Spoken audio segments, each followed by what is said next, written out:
Hi. Previously, I shared this book from Daisetz and translated one portion about the reward. And it's not the typical reward that we do something to get the benefit. But this is about the no reward, acting for not looking for the reward. And that he says about the Bhagavad Gita, that's the Indian Bible. And in there is the discussion about doing things without doing. So you are in samadhi. There's no cause and effect relationship. It just happens.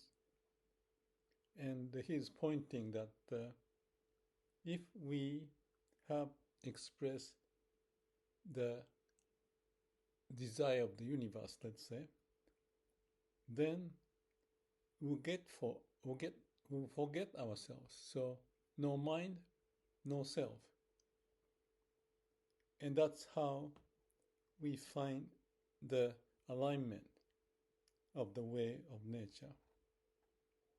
And somewhere else, if I can find it, he was referring to also similar to that Taoism, which is basically nature's way, and the Wu way is no action, no human action. Along with it was the thinking, the process is nature's way. So when I talk about listen to the heart and connect to the heart and use that as the source of our creativity, that's the alignment to use the brain, connecting to your heart and express. So it's the same thing. And it's also maybe rephrased as being conscious of unconscious. I mentioned about Jung. I don't know if he picked this up from his talk with Daisetz, because there was some communication and Daisetz visiting and meeting him. And he says that all the stories is coming out as a process of him being unconscious of unconscious. So coming up from the heart. So that's relating to samadhi. There's no self, no expectation from the ego, the self-identity. But the self-identity is replaced as if by the nature's way.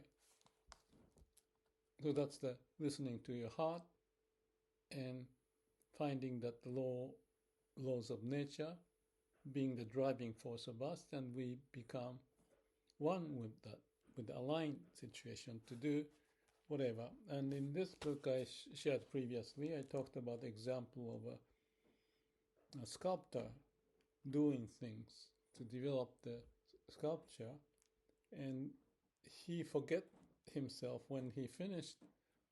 He bowed and appreciated that the work was done as if that was not him doing it, but the way of nature manifested in it. So what we humans are, something wonderful is that we can get into that state of samadhi, and then we can come out of the samadhi and then go back in and out, which I mentioned about my walk, and also the discussion of the deer, becoming like a deer, that I was watching the poplar tree and I felt I was like a deer, no brain functioning but being in samadhi, and I noticed that it must be how the deer or other animals may behave. So what I want to share a little bit here is another book I've read hundreds of times, and I limit these books here and there, and every now and then I take a look. And there was some discussion in here too, which I think is quite interesting and important. And again, this one is the other book, the same way. There's no translation. So let me just talk about, read the element. So this is Shimura, a journalist, but very much into Zen, and met Daisetz, and he was going through lots of discussion and summarizing what he has done with Daisetz in the book. So in here, he's starting from one of the famous Zen koan, which is when Bodhidharma came to China from India, he met the emperor and the emperor asked the Dharma, saying that I have built lots of temples, and what's the reward that I get, benefit I get? And answer from Dharma is nothing, mukudoku, no reward. And he points that this concept of no reward, so there's no attachment, it happens on its own, is the essence of Zen. In Christianity, if you believe it, you'll be saved. But then you might think, okay, well, maybe I should believe it. But if you are told that if you believe and do things, but if there's no reward, then you may not want to believe in it. So that's kind of like a opposite situation here.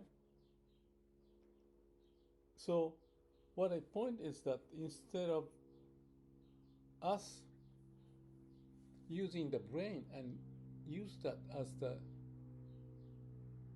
essence of what you do, then all you think is relating to the cause and effect. And therefore, unless you go beyond the cause and effect, then you don't get the point of no reward. So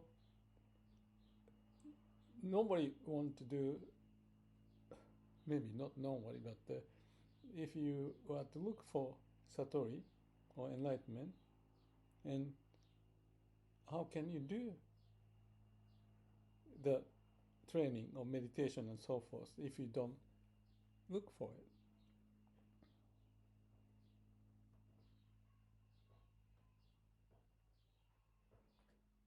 But he says, interestingly,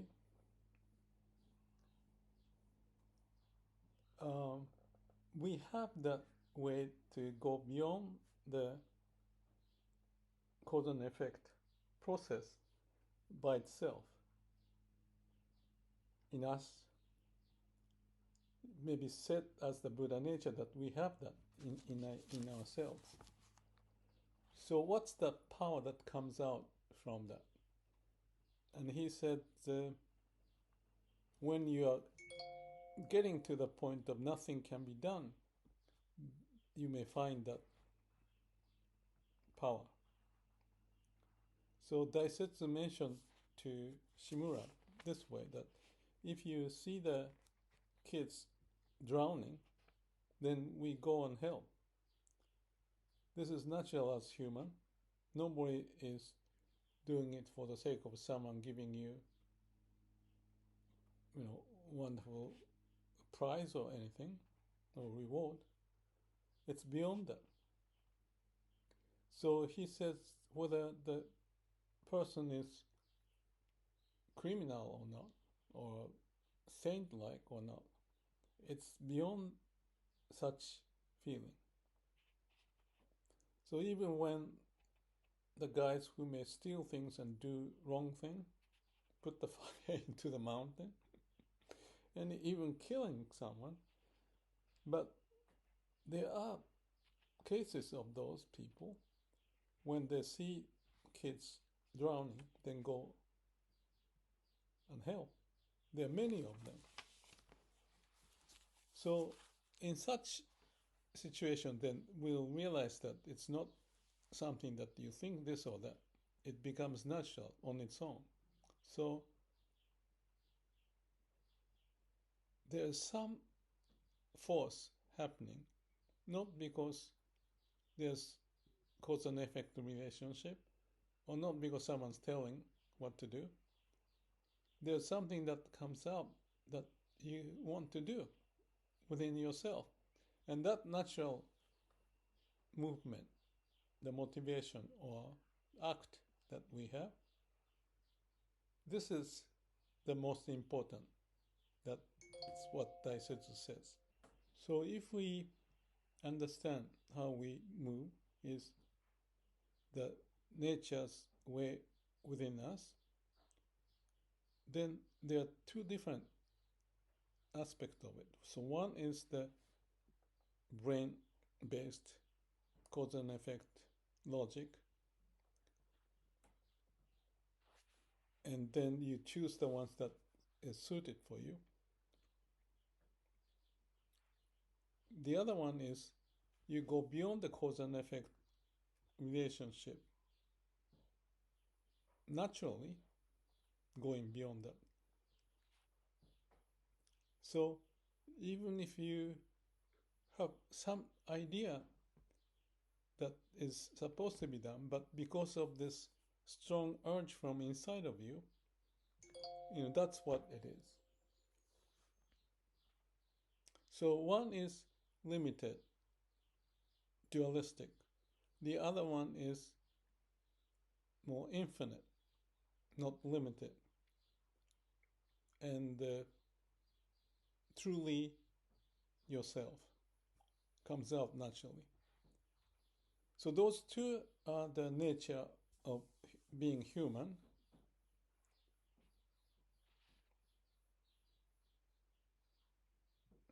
You cannot just say one side is wrong. Humans have different nature for each person, and as much as that is the case, then within themselves they have the different element in it. Yet those two elements has intimate relationship between them. And he's referring to Kierkegaard. And the Kierkegaard's reference is that the human being is a spirit. And spirit, what is spirit? Spirit is yourself. What is yourself? It is about you being related to yourself. So the relationship, when we talk about it, is relating to your own relationship to yourself. So when we talk about self, it's not just to others, but within themselves is the relationship that you look into. So limited view of confined state and infinite state of being, time-related issues, and beyond the time and related to the eternity type of thing. So there's the difference of the free, liberated sense and absolute being, state. So those two are connected. So being human is those connections, connecting all of them between those two separate, different nature of state.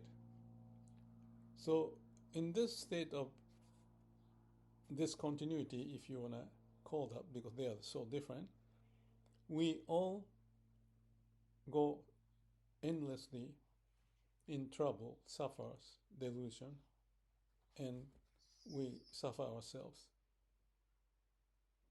So the relationship within ourselves is being human, and there's the limited dualistic self being already there and connected to the cause and effect relationship, and choose the ones that make sense and helpful, rewardable, have reward. and then think about your progress and secure your state in the society. And that's one that you can get caught up in it. And then that may have the sense of you have this tendency of going beyond that cause and effect and profit and loss. But when you talk about going beyond, then those two are not separated. So that's the relationship between those two, that's who we are. So you cannot make sense out of it. So for that to be resolved, we have to go beyond or go process this logics and the cause and effect process to the end point.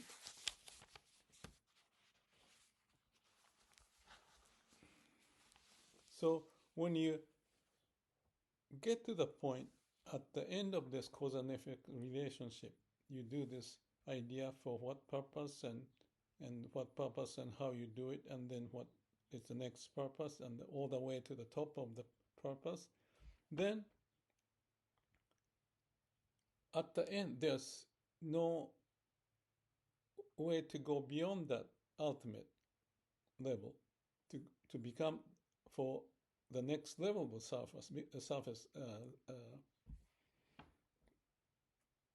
next level of purpose.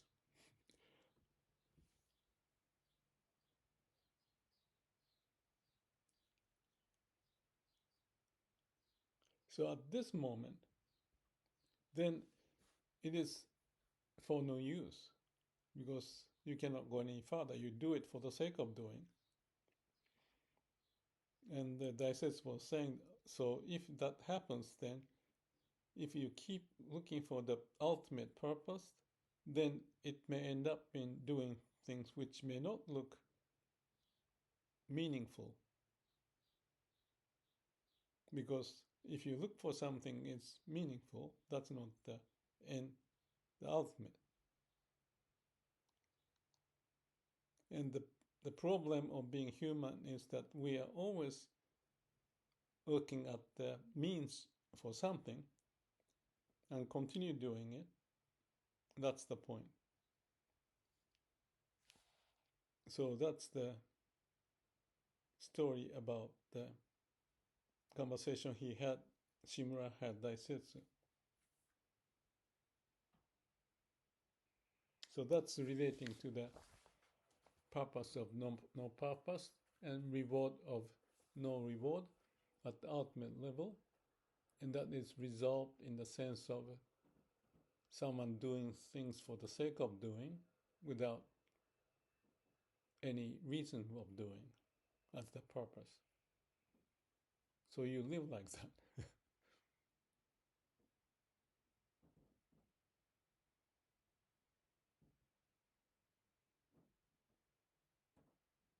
Then you are free from constraint of the human logic, yet being able to go with the way of nature, and that's the ultimate state of being.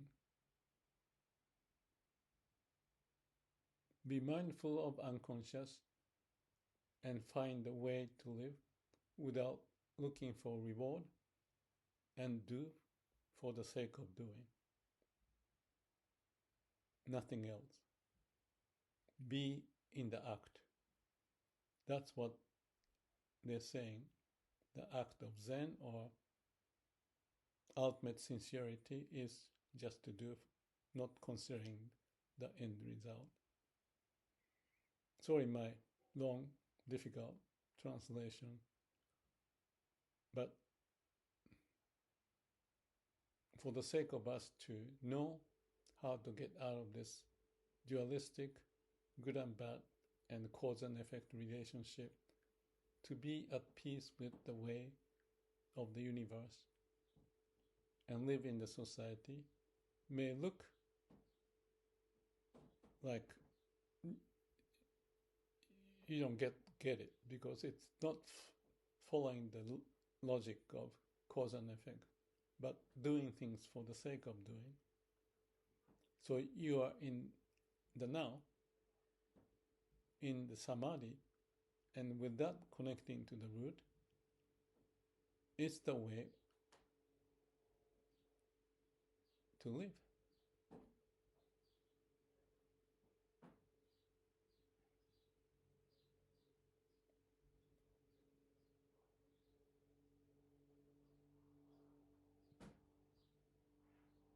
Thank you.